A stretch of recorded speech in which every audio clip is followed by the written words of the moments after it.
ਮੈਨੂੰ ਨਹੀਂ ਪਤਾ ਸੀ ਕਿ ਮੇਰੀ ਕਿਸਮਤ ਮੈਨੂੰ ਕਿਸ ਮੋੜ ਤੇ ਲੈ ਆਵੇਗੀ। ਬਚਪਨ ਤੋਂ ਹੀ ਮੇਰੀ ਕਿਸਮਤ ਮਾੜੀ ਸੀ। ਇਸੇ ਲਈ ਜਵਾਨ ਹੋਣ ਦੇ ਬਾਅਦ ਵੀ ਮੈਨੂੰ ਸਿਰਫ ਠੋਕਰਾਂ ਦਾ ਸਾਹਮਣਾ ਕਰਨਾ ਪਿਆ। ਮੈਂ ਗਾਜ਼ੀਆਬਾਦ ਦਾ ਇੱਕ ਸਧਾਰਨ ਜਿਹਾ ਮੁੰਡਾ ਸੀ। ਮੈਂ ਇੱਕ ਗਰੀਬ ਪਰਿਵਾਰ ਨਾਲ ਸੰਬੰਧਿਤ ਸੀ। ਮੈਂ 12 ਸਾਲਾਂ ਦਾ ਸੀ ਜਦੋਂ ਮੈਂ ਆਪਣਾ ਘਰ ਛੱਡਿਆ। ਮੈਂ ਆਪਣਾ ਘਰ ਛੱਡ ਦਿੱਤਾ ਕਿਉਂਕਿ ਉਸ ਘਰ ਵਿੱਚ ਮੈਨੂੰ ਇਨਸਾਨ ਨਹੀਂ ਸਮਝਿਆ ਜਾਂਦਾ ਸੀ, ਸਗੋਂ ਮੇਰੇ ਨਾਲ ਜਾਨਵਰਾਂ ਵਰਗਾ ਸਲੂਕ ਕੀਤਾ ਜਾਂਦਾ ਸੀ। ਬਚਪਨ ਤੋਂ ਲੈ ਕੇ ਅੱਜ ਤੱਕ ਮੈਨੂੰ ਮਾਂ-ਬਾਪ ਦਾ ਪਿਆਰ ਨਹੀਂ ਮਿਲਿਆ ਸੀ। ਮੇਰੇ ਮਾਪੇ ਮੈਨੂੰ ਬਚਪਨ ਵਿੱਚ ਹੀ ਛੱਡ ਗਏ ਸਨ। ਮੇਰੇ 3 ਭਰਾ ਸਨ। ਮੇਰੇ ਪਿਤਾ ਦੇ ਛੋਟੇ ਭਰਾ ਜਾਨੀ ਮੇਰੇ ਚਾਚੇ ਦੇ ਕੋਈ ਔਲਾਦ ਨਹੀਂ ਸੀ। ਮੇਰੇ ਮਾਤਾ ਪਿਤਾ ਨੇ ਮੈਨੂੰ ਮੇਰੇ ਚਾਚੇ ਅਤੇ ਮਾਸੀ ਦੇ ਹਵਾਲੇ ਕਰ ਦਿੱਤਾ ਅਤੇ ਉਹ ਦੂਜੇ ਸ਼ਹਿਰ ਚਲੇ ਗਏ। ਮੇਰੇ ਚਾਚਾ ਚਾਚੀ ਨੇ ਮੈਨੂੰ ਆਪਣੇ ਬੱਚੇ ਵਾਂਗ ਪਾਲਿਆ, ਪਰ ਜਦੋਂ ਮੈਂ 5 ਸਾਲ ਦਾ ਹੋਇਆ ਤਾਂ ਮੇਰੇ ਚਾਚਾ ਚਾਚੀ ਨੂੰ ਅਜਿਹੀ ਖਬਰ ਮਿਲੀ ਕਿ ਮੇਰੇ ਚਾਚਾ ਚਾਚੀ ਹੈਰਾਨ ਰਹਿ ਗਏ। ਉਹਨਾਂ ਦਾ ਆਪਣਾ ਬੱਚਾ ਉਹਨਾਂ ਦੇ ਘਰ ਆਉਣ ਵਾਲਾ ਸੀ। ਉਦੋਂ ਤੋਂ ਉਹ ਮੈਨੂੰ ਘੱਟ ਪਿਆਰ ਕਰਨ ਲੱਗ ਪਏ ਅਤੇ ਜਦੋਂ ਉਹਨਾਂ ਦਾ ਆਪਣਾ ਬੱਚਾ ਹੋਇਆ ਤਾਂ ਉਹਨਾਂ ਨੇ ਮੈਨੂੰ ਘਰ ਵਿੱਚ ਰੱਖਿਆ, ਕਿਸੇ ਕਬਾੜ ਦੀ ਚੀਜ਼ ਵਾਂਗ ਵਰਤਣਾ ਸ਼ੁਰੂ ਕਰ ਦਿੱਤਾ। ਮੇਰੀ ਚਾਚੀ ਮੈਨੂੰ ਬਹੁਤ ਤੰਗ ਕਰਦੀ ਸੀ। ਬੱਚਾ ਹੋਣ ਦੇ ਬਾਅਦ ਉਹ ਮੇਰੇ ਨਾਲ ਦੁਰਵਿਵਹਾਰ ਕਰਨ ਲੱਗੀ। ਉਸ ਦਾ ਵਿਵਹਾਰ ਮੇਰੇ ਨਾਲ ਚੰਗਾ ਨਹੀਂ ਸੀ। ਉਸ ਨੇ ਮੈਨੂੰ ਛੋਟੀ ਉਮਰ ਤੋਂ ਹੀ ਘਰ ਦੇ ਸਾਰੇ ਕੰਮ ਕਰਨ ਲਈ ਕਿਹਾ। ਭਾਵੇਂ ਮੈਂ ਮੁੰਡਾ ਸੀ ਪਰ ਫਿਰ ਵੀ ਉਸਨੇ ਮੈਨੂੰ ਇੱਕ ਨੌਕਰ ਵਾਂਗ ਵਰਤਿਆ। ਮੈਂ ਉਸ ਘਰ ਵਿੱਚ ਨੌਕਰ ਵਾਂਗ ਰਹਿੰਦਾ ਸੀ। ਜਦੋਂ ਮੈਂ 12 ਸਾਲ ਦਾ ਹੋਇਆ ਤਾਂ ਮੈਂ ਇਹਨਾਂ ਸਾਰੀਆਂ ਚੀਜ਼ਾਂ ਤੋਂ ਤੰਗ ਆ ਗਿਆ ਸੀ ਅਤੇ ਹੁਣ ਇਸ ਘਰ ਨੂੰ ਛੱਡ ਕੇ ਕਿਤੇ ਦੂਰ ਜਾਣਾ ਚਾਹੁੰਦਾ ਸੀ। ਚਾਚਾ ਚਾਚੀ ਵੀ ਚਾਹੁੰਦੇ ਸਨ ਕਿ ਹੁਣ ਕਿਸੇ ਤਰ੍ਹਾਂ ਉਹ ਆਪਣੇ ਅਸਲ ਮਾਪਿਆਂ ਕੋਲ ਚਲਾ ਜਾਵੇ, ਪਰ ਮੇਰੇ ਅਸਲ ਮਾਪੇ ਮੈਨੂੰ ਗੋਦ ਲੈਣ ਲਈ ਤਿਆਰ ਨਹੀਂ ਸਨ। ਮੇਰੇ ਚਾਚੇ ਨੂੰ ਲੱਗਾ ਕਿ ਜੇ ਮੈਂ ਉਸ ਨੂੰ ਪਾਲਿਆ ਪੋਸਿਆ ਤਾਂ ਵੱਡਾ ਹੋ ਕੇ ਮੇਰੀ ਜਾਇਦਾਦ ਵਿੱਚ ਵੀ ਹਿੱਸਾ ਮੰਗੇਗਾ, ਕਿਉਂਕਿ ਹੁਣ ਸਾਰੀ ਦੌਲਤ ਮੇਰੇ ਆਪਣੇ ਬੱਚੇ ਦੀ ਹੀ ਹੋਣੀ ਚਾਹੀਦੀ ਹੈ। ਇਸੇ ਲਈ ਉਸ ਨੂੰ ਵੀ ਮੇਰੇ ਤੇ ਤਰਸ ਨਹੀਂ ਆਇਆ ਤੇ ਉਹ ਵੀ ਚਾਹੁੰਦਾ ਸੀ ਕਿ ਮੈਂ ਇਹ ਘਰ ਛੱਡ ਕੇ ਕਿਤੇ ਦੂਰ ਚਲਾ ਜਾਵਾਂ। ਹੁਣ ਉਹਨਾਂ ਦੇ ਘਰ ਮੇਰੇ ਲਈ ਕੋਈ ਥਾਂ ਨਹੀਂ ਬਚੀ ਸੀ। ਇਸੇ ਲਈ ਇੱਕ ਦਿਨ ਮੈਂ ਇਹ ਘਰ ਛੱਡਣ ਦਾ ਫੈਸਲਾ ਕਰ ਲਿਆ। ਮੈਂ ਪੜ੍ਹਿਆ ਲਿਖਿਆ ਵੀ ਨਹੀਂ ਸੀ, ਇਸ ਲਈ ਜਦੋਂ ਮੈਂ ਹੋਰ ਬੱਚਿਆਂ ਨੂੰ ਸਕੂਲ ਜਾਂਦੇ ਦੇਖਿਆ ਤਾਂ ਮੈਂ ਵੀ ਸਕੂਲ ਜਾਣਾ ਚਾਹੁੰਦਾ ਸੀ ਅਤੇ ਪੜ੍ਹ ਕੇ ਸਫਲ ਹੋਣਾ ਚਾਹੁੰਦਾ ਸੀ, ਪਰ ਮੇਰੀ ਕਿਸਮਤ ਵਿੱਚ ਅਜਿਹਾ ਕੁਝ ਵੀ ਨਹੀਂ ਸੀ। ਮੇਰੀ ਮਾਸੀ ਦੇ ਕਹਿਣ ਤੇ ਮੇਰਾ ਚਾਚਾ ਮੇਰੇ ਤੇ ਹੱਥ ਚੁੱਕਦਾ ਸੀ। ਉਸ ਘਰ ਵਿੱਚ ਮੈਨੂੰ ਬਹੁਤ ਤਸੀਹੇ ਦਿੱਤੇ ਗਏ। ਉੱਥੇ ਮੇਰੇ ਨਾਲ ਨੌਕਰ ਵਰਗਾ ਸਲੂਕ ਕੀਤਾ ਗਿਆ। ਇੱਕ ਦਿਨ ਮੈਂ ਖਾਲੀ ਹੱਥ ਹੀ ਉਸ ਘਰ ਨੂੰ ਛੱਡ ਕੇ ਸਟੇਸ਼ਨ ਵੱਲ ਚਲਾ ਗਿਆ ਅਤੇ ਟ੍ਰੇਨ ਦੇ ਆਉਣ ਦੀ ਉਡੀਕ ਕਰਨ ਲੱਗਾ। ਫਿਰ ਮੈਂ ਰੇਲ ਗੱਡੀ ਵਿੱਚ ਕਦੋਂ ਚੜ੍ਹਿਆ ਮੈਨੂੰ ਕੁਝ ਨਹੀਂ ਪਤਾ ਲੱਗਾ। ਅੱਧਾ ਰਸਤਾ ਲੰਘ ਗਿਆ ਜਦੋਂ ਟੀਟੀ ਨੇ ਮੈਨੂੰ ਟਿਕਟ ਲਈ ਕਿਹਾ। ਮੈਂ ਟਿਕਟ ਉਹਨੂੰ ਤਾਂ ਹੀ ਦਿੰਦਾ ਜੇ ਮੈਂ ਟਿਕਟ ਖਰੀਦੀ ਹੁੰਦੀ। ਮੈਂ ਬਸ ਇੰਝ ਹੀ ਟ੍ਰੇਨ ਵਿੱਚ ਬੈਠ ਗਿਆ। ਮੈਨੂੰ ਨਹੀਂ ਪਤਾ ਸੀ ਕਿ ਮੇਰੀ ਮੰਜ਼ਿਲ ਕੀ ਹੈ ਅਤੇ ਮੈਂ ਕਿੱਥੇ ਜਾ ਰਿਹਾ ਹਾਂ। ਮੈਂ ਆਪਣੇ ਕੋਲ ਬੈਠੇ ਆਦਮੀ ਦੇ ਮੋਢੇ ਪਿੱਛੇ ਸਿਰ ਲੁਕਾਉਣ ਲੱਗਾ। ਉਸ ਆਦਮੀ ਦੀ ਉਮਰ 55 ਸਾਲ ਤੋਂ ਵੱਧ ਸੀ। ਮੈਨੂੰ ਆਪਣੇ ਪਿੱਛੇ ਛੁਪਿਆ ਦੇਖ ਕੇ ਉਹ ਮੈਨੂੰ ਪੁੱਛਣ ਲੱਗਾ, ਬੇਟਾ ਕਿੱਥੇ ਜਾ ਰਿਹਾ ਹੈ? ਫਿਰ ਮੈਂ ਆਪਣੀ ਸਾਰੀ ਕਹਾਣੀ ਉਸ ਆਦਮੀ ਨੂੰ ਦੱਸੀ। ਮੇਰੀ ਕਹਾਣੀ ਸੁਣ ਕੇ ਉਸ ਆਦਮੀ ਨੂੰ ਮੇਰੇ ਤੇ ਤਰਸ ਆਉਣ ਲੱਗਾ। ਉਹ ਮੇਰੇ ਬਾਰੇ ਸੋਚਣ ਲੱਗਾ ਤੇ ਉਹ ਮੈਨੂੰ ਕਹਿਣ ਲੱਗਾ, ਤੁਹਾਨੂੰ ਇਸ ਤਰ੍ਹਾਂ ਆਪਣਾ ਘਰ ਨਹੀਂ ਛੱਡਣਾ ਚਾਹੀਦਾ ਸੀ। ਮੈਂ ਇਸ ਟੀਟੀ ਨਾਲ ਗੱਲ ਕਰਕੇ ਤੁਹਾਨੂੰ ਤੁਹਾਡੇ ਘਰ ਦੀ ਟਿਕਟ ਲੈ ਦੇਣਾ। ਮੈਂ ਉਸ ਨੂੰ ਕਿਹਾ, ਸਰ ਮੈਂ ਆਪਣੇ ਘਰ ਜਾ ਕੇ ਕੀ ਕਰਾਂਗਾ? ਤਾਂ ਉਸ ਆਦਮੀ ਨੇ ਮੈਨੂੰ ਪੁੱਛਿਆ, ਫਿਰ ਤੁਸੀਂ ਕਿੱਥੇ ਜਾਓਗੇ? ਉਹ ਆਦਮੀ ਬੜੀ ਹੋਈ ਬੇਚੈਨੀ ਨਾਲ ਮੇਰੇ ਵੱਲ ਦੇਖ ਰਿਹਾ ਸੀ। ਇੰਜ ਲੱਗਦਾ ਸੀ ਜਿਵੇਂ ਉਹ ਮੇਰੀ ਬਹੁਤ ਪਰਵਾਹ ਕਰਦਾ ਹੋਵੇ। ਮੈਂ ਉਸ ਵੱਲ ਦੇਖ ਕੇ ਚੁੱਪ ਹੋ ਗਿਆ। ਫਿਰ ਉਹ ਮੈਨੂੰ ਕਹਿਣ ਲੱਗਾ ਕਿ ਤੂੰ ਅਜਿਹਾ ਕਰ, ਮੇਰੇ ਨਾਲ ਮੇਰੇ ਘਰ ਚੱਲ। ਮੈਨੂੰ ਕੰਮ ਕਰਨ ਲਈ ਇੱਕ ਲੜਕਾ ਚਾਹੀਦਾ ਹੈ। ਮੇਰੀਆਂ 4 ਧੀਆਂ ਹਨ, ਮੇਰਾ ਕੋਈ ਪੁੱਤਰ ਨਹੀਂ ਹੈ। ਮੈਂ ਇੱਕ ਇਮਾਨਦਾਰ ਵਿਅਕਤੀ ਲੱਭਣਾ ਚਾਹੁੰਦਾ ਹਾਂ ਜਿਸ ਨੂੰ ਮੈਂ ਆਪਣੇ ਕੋਲ ਰੱਖ ਸਕਾਂ ਅਤੇ ਜੋ ਮੇਰੀਆਂ ਧੀਆਂ ਦੀ ਰੱਖਿਆ ਕਰ ਸਕੇ ਅਤੇ ਮੇਰੇ ਕੰਮ ਵਿੱਚ ਵੀ ਮੇਰੀ ਮਦਦ ਕਰ ਸਕੇ। ਮੇਰੀ ਇਲੈਕਟ੍ਰੋਨਿਕ ਸਮਾਨ ਦੀ ਵੱਡੀ ਦੁਕਾਨ ਹੈ। ਮੈਂ ਇਕੱਲਾ ਕਮਾਉਣ ਵਾਲਾ ਵਿਅਕਤੀ ਹਾਂ, ਇਸ ਲਈ ਮੈਨੂੰ ਬਹੁਤ ਸਾਰੀਆਂ ਮੁਸ਼ਕਲਾਂ ਦਾ ਸਾਹਮਣਾ ਕਰਨਾ ਪੈਂਦਾ ਹੈ। ਮੇਰੀ ਪਤਨੀ ਵੀ ਨਹੀਂ ਹੈ। ਮੈਂ ਆਪਣੀਆਂ ਧੀਆਂ ਦਾ ਧਿਆਨ ਵੀ ਰੱਖਣਾ ਹੁੰਦਾ ਅਤੇ ਆਪਣੇ ਕੰਮ ਤੇ ਵੀ ਧਿਆਨ ਦੇਣਾ ਹੁੰਦਾ। ਇਸ ਲਈ ਮੈਂ ਕੋਈ ਅਜਿਹਾ ਵਿਅਕਤੀ ਲੱਭਣਾ ਚਾਹੁੰਦਾ ਹਾਂ ਜੋ ਮੇਰੇ ਨਾਲ ਮੇਰੀ ਧੀਆਂ ਲਈ ਵੀ ਲਾਭਦਾਇਕ ਹੋਵੇ। ਵੈਸੇ ਵੀ ਤੁਸੀਂ ਅਜੇ ਬੱਚੇ ਹੋ। ਮੇਰੀਆਂ 4 ਧੀਆਂ ਤੁਹਾਨੂੰ ਆਪਣਾ ਭਰਾ ਮੰਨਣਗੀਆਂ ਅਤੇ ਤੁਹਾਨੂੰ ਪਿਆਰ ਕਰਨਗੀਆਂ। ਮੇਰੀਆਂ 4 ਧੀਆਂ ਹਨ, ਇਸ ਕਰਕੇ ਮੇਰੇ ਘਰ ਦਾ ਕੰਮ ਵੀ ਥੋੜਾ ਜ਼ਿਆਦਾ ਹੈ। ਮੈਂ ਆਪਣੀਆਂ 4 ਧੀਆਂ ਨੂੰ ਪੜ੍ਹਾ ਲਿਖਾ ਕੇ ਕਾਮਯਾਬ ਬਣਾਉਣਾ ਚਾਹੁੰਦਾ ਹਾਂ। ਤੁਸੀਂ ਚਾਹੋ ਤਾਂ ਮੇਰੇ ਘਰ ਆ ਸਕਦੇ ਹੋ। ਤੁਸੀਂ ਮੇਰੇ ਘਰ ਰਹਿ ਕੇ ਘਰੇਲੂ ਕੰਮ ਵੀ ਕਰ ਸਕਦੇ ਹੋ। ਤੁਹਾਨੂੰ ਮੇਰੇ ਘਰ ਖਾਣਾ ਪੀਣਾ ਅਤੇ ਇੱਜ਼ਤ ਮਿਲੇਗੀ। ਤਾਂ ਉਸ ਦੇ ਬਦਲੇ ਮੇਰੇ ਘਰ ਦੇ ਛੋਟੇ-ਮੋਟੇ ਕੰਮ ਕਰ ਦੇਣਾ। ਮੇਰੀਆਂ ਧੀਆਂ ਘਰੋਂ ਬਾਹਰ ਨਹੀਂ ਨਿਕਲਦੀਆਂ। ਮੈਂ ਵੀ ਆਪਣੀ ਦੁਕਾਨ ਤੇ ਹੀ ਰਹਿੰਦਾ ਹਾਂ। ਇਸ ਕਾਰਨ ਜੇਕਰ ਮੇਰੀਆਂ ਬੇਟੀਆਂ ਨੇ ਬਾਹਰੋਂ ਕੋਈ ਚੀਜ਼ ਮੰਗਵਾਉਣੀ ਹੋਵੇ ਤਾਂ ਉਹਨਾਂ ਨੂੰ ਕਾਫੀ ਪਰੇਸ਼ਾਨੀ ਦਾ ਸਾਹਮਣਾ ਕਰਨਾ ਪੈਂਦਾ ਹੈ। ਇਸ ਲਈ ਤੁਹਾਨੂੰ ਇਹ ਕੰਮ ਉਹਨਾਂ ਲਈ ਕਰਨਾ ਪਵੇਗਾ। ਜੇ ਤੁਸੀਂ ਇਹ ਸਭ ਕੁਝ ਕਰ ਸਕਦੇ ਹੋ ਤਾਂ ਮੈਂ ਤੁਹਾਨੂੰ ਆਪਣੇ ਘਰ ਵਿੱਚ ਜਗ੍ਹਾ ਦੇ ਦੇਵਾਂਗਾ।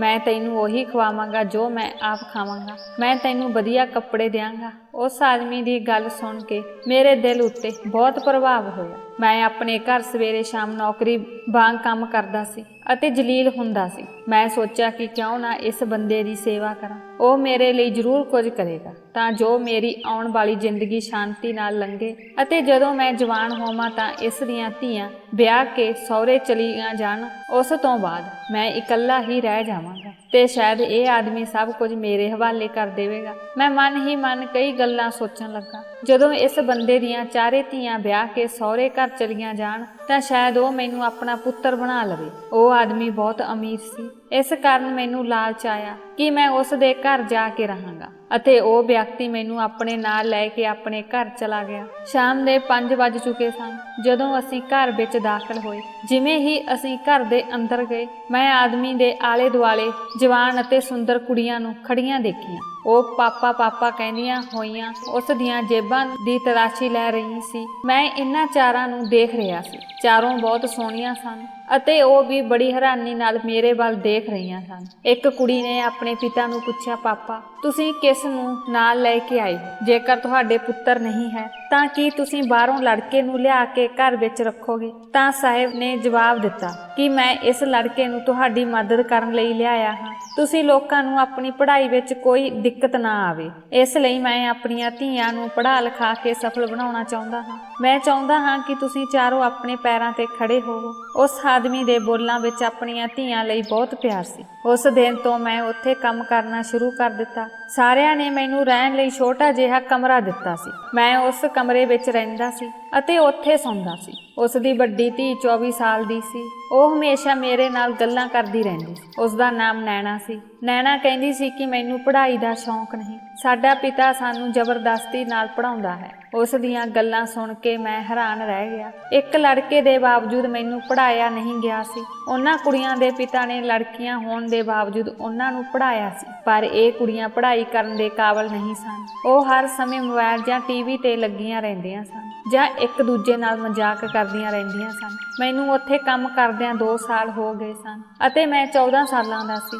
ਇੱਕ ਰਾਤ ਜਦੋਂ ਮੈਂ ਆਪਣੇ ਕਮਰੇ ਵਿੱਚ ਸੌਂ ਰਿਹਾ ਸੀ ਤਾਂ ਮੈਨੂੰ ਆਪਣੇ ਕਮਰੇ ਦੇ ਦਰਵਾਜ਼ੇ ਤੇ ਹਲਕੀ ਜਿਹੀ ਦਸਤਕ ਮਹਿਸੂਸ ਹੋਈ। ਮੈਂ ਅੱਖਾਂ ਰਗੜਦਾ ਹੋਇਆ ਉੱਠਿਆ। ਮੈਨੂੰ ਬਹੁਤ ਤੇਜ਼ ਨੀਂਦ ਆ ਰਹੀ ਸੀ। ਦਰਵਾਜ਼ਾ ਖੋਲਦਿਆਂ ਹੀ ਸਾਹਮਣੇ ਨਜ਼ਾਰਾ ਦੇਖ ਕੇ ਮੈਂ ਹੈਰਾਨ ਰਹਿ ਗਿਆ। ਨੈਣਾ ਮੈਡਮ ਮੇਰੇ ਸਾਹਮਣੇ ਖੜੀ ਸੀ। ਰਾਤ ਦੇ ਇਸ ਸਮੇਂ ਇੰਨੀ ਤਿਆਰ ਹੋ ਕੇ ਪਤਾ ਨਹੀਂ ਉਹ ਕਿੱਧਰ ਨੂੰ ਜਾ ਰਹੀ ਸੀ। ਮੈਂ ਬੜੀਆਂ ਅਜੀਬ ਜਿਹੀਆਂ ਨਜ਼ਰਾਂ ਨਾਲ ਉਸ ਵੱਲ ਦੇਖਣ ਲੱਗਾ, ਪਰ ਫਿਰ ਉਸ ਦੀ ਗੱਲਬਾਤ ਅਤੇ ਚਾਲ ਚੱਲਣ ਤੋਂ ਇੰਜ ਲੱਗਦਾ ਸੀ ਕਿ ਉਹ ਕਿਤੇ ਨਹੀਂ ਜਾ ਰਹੀ ਸੀ, ਸਗੋਂ ਮੇਰੇ ਕਮਰੇ ਵਿੱਚ ਹੀ ਆ ਰਹੀ ਸੀ। ਮੈਂ ਉਸ ਨੂੰ ਰੋਕਿਆ ਤੇ ਪੁੱਛਿਆ, ਨੈਣਾ ਮੈਡਮ ਤੁਸੀਂ ਇੰਨੀ ਰਾਤ ਨੂੰ ਮੇਰੇ ਕਮਰੇ ਵਿੱਚ ਕਿਉਂ ਆ ਰਹੇ ਹੋ? ਤਾਂ ਉਹ ਮੈਨੂੰ ਕਹਿਣ ਲੱਗੀ ਕਿ ਤੈਨੂੰ ਤੇਰੇ ਕਮਰੇ ਵਿੱਚ ਕੁਝ ਕੰਮ ਹੈ, ਇਸ ਲਈ ਤੂੰ ਇਹ ਕਮਰਾ ਛੱਡ ਦੇ। ਇਹ ਕਹਿ ਕੇ ਉਸਨੇ ਝੱਟ ਦਰਵਾਜ਼ਾ ਖੋਲ੍ਹ ਦਿੱਤਾ ਅਤੇ ਮੇਰੇ ਕਮਰੇ ਵਿੱਚ ਵੜ ਗਈ। ਮੈਨੂੰ ਆਪਣਾ ਕਮਰਾ ਛੱਡਣ ਲਈ ਕਿਹਾ। ਮੈਂ ਕਿੱਥੇ ਜਾਵਾਂ? ਜਦੋਂ ਮੈਂ ਉਸ ਨੂੰ ਹੌਲੀ ਜਿਹੀ ਪੁੱਛਿਆ ਤਾਂ ਉਸਨੇ ਕਿਹਾ, ਚਿੰਤਾ ਨਾ ਕਰੋ, ਮੈਂ ਹਾਲ ਵਿੱਚ ਹੇਠਾਂ ਸੋਫੇ ਉੱਤੇ ਤੁਹਾਡੇ ਲਈ ਇੱਕ ਕੰਬਲ ਰੱਖਿਆ ਹੈ। ਤੁਸੀਂ ਜਾ ਕੇ ਸੌਂ ਜਾਓ।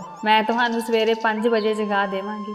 ਫਿਰ ਤੁਸੀਂ ਆਪਣੇ ਕਮਰੇ ਵਿੱਚ ਆ ਕੇ ਸੌਂ ਜਾਣਾ। ਮੈਂ ਕਿਹੜਾ ਤੇਰੇ ਕਮਰੇ ਵਿੱਚ ਚੋਰੀ ਕਰਨ ਆਈ ਹਾਂ? ਉਸ ਦੀ ਗੱਲ ਸੁਣ ਕੇ ਮੈਂ ਬਹੁਤ ਹੈਰਾਨ ਹੋਇਆ, ਪਰ ਮੈਂ ਅੱਖਾਂ ਮਲਦਾ ਆ ਕੇ ਹਾਲ ਵਿੱਚ ਬੈਠ ਗਿਆ मैं जांच की कि की असल ਵਿੱਚ ਸੋਫੇ ਉੱਤੇ ਕੰਬਲ ਪਿਆ ਹੈ ਜਾਂ ਨਹੀਂ। ਉਹਨਾਂ ਨੇ ਮੇਰੇ ਸੌਣ ਦਾ ਇੰਤਜ਼ਾਮ ਪਹਿਲਾਂ ਹੀ ਕਰ ਦਿੱਤਾ ਸੀ। ਮੈਂ ਵੈਸੇ ਵੀ ਪਤਲਾ ਸੀ, ਇਸ ਲਈ ਮੈਂ ਆਰਾਮ ਨਾਲ ਸੋਫੇ ਤੇ ਬੈਠ ਗਿਆ ਅਤੇ ਆਪਣੇ ਆਪ ਨੂੰ ਕੰਬਲ ਨਾਲ ਢੱਕ ਕੇ ਸੌਂ ਗਿਆ। ਮੈਨੂੰ ਠੰਡ ਵੀ ਲੱਗ ਰਹੀ ਸੀ। ਫਿਰ ਮੈਨੂੰ ਗੂੜੀ ਨੀਂਦ ਆ ਗਈ। ਮੈਨੂੰ ਕੁਝ ਨਹੀਂ ਪਤਾ ਸੀ। ਜਦੋਂ ਸਵੇਰੇ ਅੱਖ ਖੁੱਲੀ ਤਾਂ ਸਵੇਰ ਦੇ 5 ਨਹੀਂ ਸਗੋਂ 8 ਵਜੇ ਸਨ। ਜਦੋਂ ਮੈਂ ਅੱਖਾਂ ਖੋਲ੍ਹੀਆਂ ਤਾਂ ਸਾਹਿਬ ਨੂੰ ਸਾਹਮਣੇ ਖੜਾ ਦੇਖਿਆ। ਉਹ ਮੈਨੂੰ ਪੁੱਛਣ ਲੱਗਾ ਕਿ ਤੁਸੀਂ ਇੱਥੇ ਕਿਉਂ ਸੋ ਰਹੇ ਹੋ। ਮੈਂ ਤੁਹਾਨੂੰ ਕਿੰਨੀ ਵਾਰ ਆਪਣੇ ਕਮਰੇ ਵਿੱਚ ਰਹਿਣ ਲਈ ਕਿਹਾ ਹੈ ਅਤੇ ਇਹ ਕੁੜੀਆਂ ਦਾ ਘਰ ਹੈ ਪੁੱਤਰ। ਮੈਂ ਮੰਨਦਾ ਹਾਂ ਕਿ ਤੁਸੀਂ ਅਜੇ ਛੋਟੇ ਹੋ, ਪਰ ਤੁਹਾਡੀਆਂ ਆਦਤਾਂ ਅਜਿਹੀਆਂ ਨਹੀਂ ਹੋਣੀਆਂ ਚਾਹੀਦੀਆਂ ਕਿ ਮੇਰੀਆਂ ਧੀਆਂ ਨੂੰ ਕੋਈ ਮੁਸ਼ਕਲ ਆਵੇ। ਤੁਸੀਂ ਆਪਣੇ ਕਮਰੇ ਵਿੱਚ ਚਲੇ ਜਾਓ ਅਤੇ ਹਾਂ,